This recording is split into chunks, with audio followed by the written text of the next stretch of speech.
and welcome back to Friday Reads, where we help you find your next read. I'm Jill. And I'm Julie. We took a few weeks off, but we're back, and we're getting fired up for our summer reading program, which officially kicks off next week. We've got sign-ups going on right now, and it's Color Our World. So Jill and I thought it would be fun to feature some books that have art and artists. So Jill, kick us off. My first one is Luncheon of the Boating Party by Susan Vreeland. Instantly recognizable, August Renoir's masterpiece depicts a gathering of real friends enjoying a summer Sunday on a cafe terrace along the Seine near Paris. A wealthy painter, an art collector, an Italian journalist, a war hero, a celebrated actress, and Renoir's future wife, among others, share this moment in La Vie Moderne, a time when social constraints were loosening and Paris was healing after the Franco-Prussian War. Parisians were bursting with desire for pleasure and a yearning to create something extraordinary out of life. Renoir shared these urges and took on this most challenging product at a time of personal crises in art, love, all the while facing issues of loyalty and diverging styles that were tearing apart the Impressionist group. Narrated by Renoir and 7 of the models using settings in Paris and on the Seine, Vreeland illuminates the gusto, hedonism, and the art of the era. With a gorgeous palette of vibrant, captivating characters, she paints their lives, losses, loves, and triumphs in a brilliant portrait of her own. So, the story of all these people in this painting, I think that's Interesting. cool. Yeah, very interesting. My first pick is The Birth of Venus by Sarah Dunant. This was published back in 2003. Alessandra is not quite 15 when her father, a prosperous cloth merchant, brings a young painter back from Northern Europe to decorate the chapel walls in the family's Florentine palazzo. A child of the Renaissance with precocious mind and a talent for drawing, Alessandra is intoxicated by the painter's abilities. But their relationship is interrupted when her parents arrange her marriage to a wealthy, much older man. Meanwhile, Florence is changing, increasingly subject to the growing suppression imposed by the fundamentalist monk Savonarola, who is seizing religious and political control.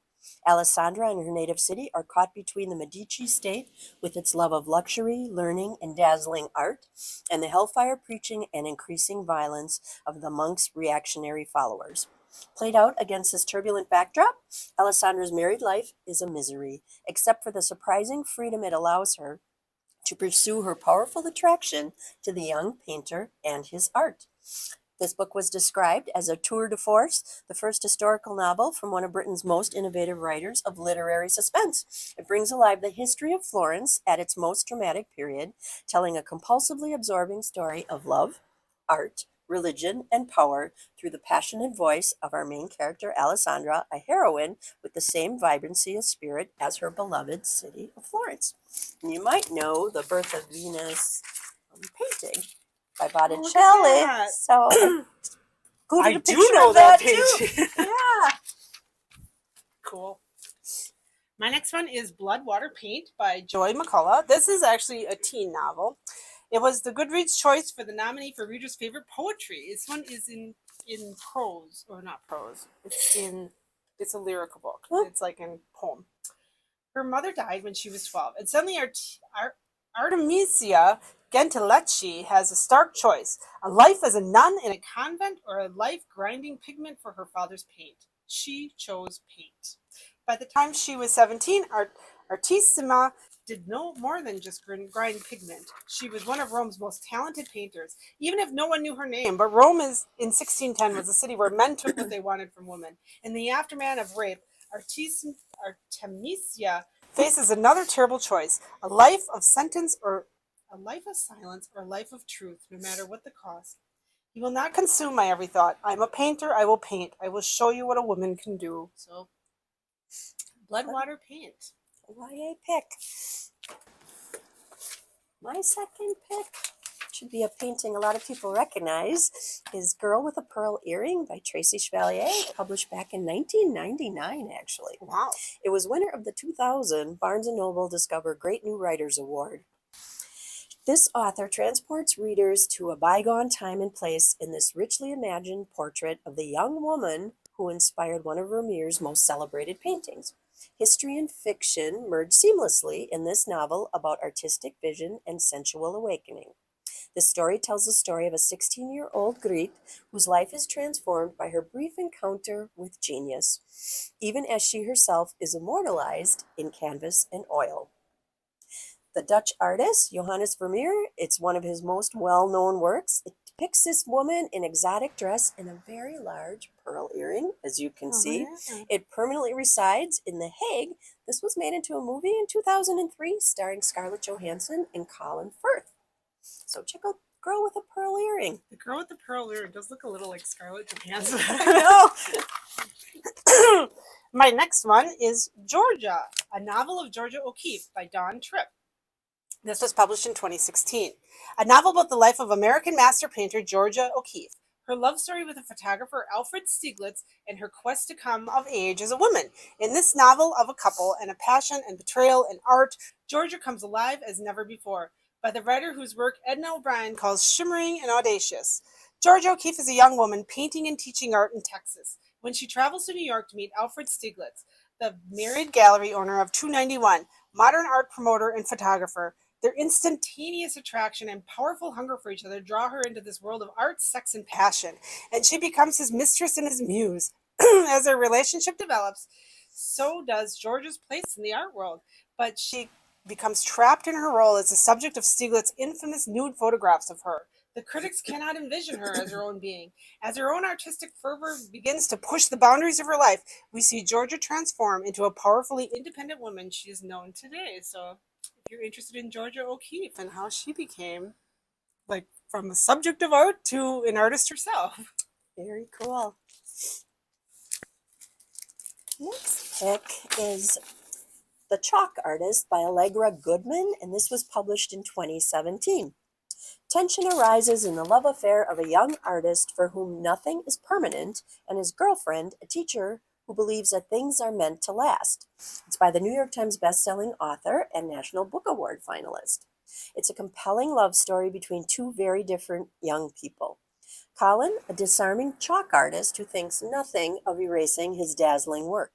And Nina, an idealistic teacher who struggles every day to make a lasting impression on her students. Wanting Colin to realize his full talent, Nina warily introduces him to her powerful father, who owns the most cutting-edge virtual reality game company in the world. Add this to a brilliant but unstable pupil of Nina's, who is gaming obsessed, and you have contemporary life caught in the crosshairs by one of our most charming and socially astute literary voices. So chalk art and gaming worked into this one. Wow. The Chalk Artist. More of a contemporary pick. Chalk art. My next one is called Women Holding Things by Maria Kalman. What do women hold? The home, the family, the children and the food, the friendships, the work of the world, and the work of being human, the memories and the troubles and the sorrows and the triumphs and the love. Women holding things includes bright, bold images highlighted by thoughtful and intimate anecdotes, recollections, and ruminations. Most are portraits of women, both ordinary and famous, including Virginia Woolf, Sally Hemings, Hortense Cezanne, Gertrude Stein, as well as Kalman's family members and other real-life people. These women hold a range of objects from the mundane balloons, a cup, a whisk, a chicken, a hat, to the abstract dreams and disappointments, sorrow and regret, joy and love. Kalman considers the many things that fit physically and metaphorically between a woman's hands. We see a woman holding a book, hold shears, hold children, hold a grudge, hold up, hold her own. In visually telling their stories, Kalman lays bare the essence of women's lives, their tenacity, courage, vulnerability, hope, and pain. Ultimately, she reveals that many of the things we hold dear, as well as those that burden and haunt us, remain constant and connect us from generation to generation. Women Holding Things explores the significance of objects we carry in our hands, hearts, and minds, and speaks to and for all of us. Mara Kalman's unique work is a celebration of life, an act of art of living, offering an original way of examining and understanding all that is important in the world and ultimately within ourselves. I feel like I need to show. What is she holding, I wonder? Aw. Pretty cool. So it's all like full of art of people. So a nonfiction pick. My fourth pick is The Pattern Artist by Nancy Mosher. This was published in 2016. English housemaid Annie Wood arrives in New York in 1911. On her own for the first time, working as a Macy's sewing department clerk, she catches the eye of a salesman at the Butterick Pattern Company. Through determination, hard work, and God's leading, Annie discovers a hidden gift. She's a talented fashion designer, an artist of the highest degree. As she runs from the ghosts of the past and focuses on the future, Annie enters a creative world that takes her to the fashion houses of Paris and into a life of adventure, purpose, and love following her passion. So, the pattern artist in fashion design. Boy, you're hitting all the art. I am! This might be other art that you recognize. The Tiffany Girls by Shelley Noble. This is about the girls behind the famous Tiffany glass designs. It's 1899 and Manhattan is abuzz. Louis Comfort Tiffany, famous for his stained glass windows, is planning a unique installation in the Paris' World Fair, the largest in history. At their 5th floor studio in 4th Avenue, the artists on the women's division of Tiffany Glass Company are already working longer shifts to finish the pieces that Tiffany hopes will prove that he is the world's finest artist in glass. Known as the Tiffany Girls, these women are responsible for as much of the design and construction of Tiffany's extraordinary glassworks, but none receive the credit. Emile Pascal, daughter of an art forger, has been shunned in Paris art circles after the unmasking of her abusive father. Wanting nothing more than a chance to start a new life, she forges a letter of recommendation in hopes of fulfilling her destiny as an artist in the place where she will finally be free to live her own life. Grace Griffin is the best copyist in the studio, spending her days cutting glass into floral borders for Tiffany's religious stained glass windows. But none of her coworkers know her secret. She is living a double life as a political cartoonist under the pseudonym of G.L. Griffith, hiding her identity as a woman. As manager of the women's division, Clara Driscoll is responsible for keeping everything on schedule and within budget. But in a lead up to the most important exhibition of her career, not only are her girls becoming increasingly difficult to wrangle, she finds herself obsessed with the new design, a dragonfly lamp that she has no idea will one day become Tiffany's signature piece. Brought together by chance, driven by their desire to be artists in one of the only ways acceptable for women of their time, Tiffany Girls will break the glass ceiling of their era and working women to come. So, the Tiffany Girls. Tiffany glass is so pretty. Yeah. The last one is kind of a popular author pick. This is You Say It First by Susan Mallory, published in 2017. And in this one, our main character is a sculptor. Ooh. So, sculptor Nick Mitchell grew up in a family of artists and learned from his volatile father that passion only leads to pain. As he waits on a new commission for his art, he takes a day job as a humble carpenter at a theme wedding venue. The job has its perks, mainly the venue's captivating owner, Pallas Saunders. Pallas adores weddings in a box, but if she can't turn the floundering business around, she'll have no choice but cave to her domineering mother and trade her taffeta for trust funds working at the family's bank. Then, a desperate bride begs Pallas for something completely out of the box. Her irresistible new hire inspires her with a whole new ideas. Nick knows she doesn't belong behind a desk, and she knows in her heart that he's right. Where she really belongs is in this sculptor's arms.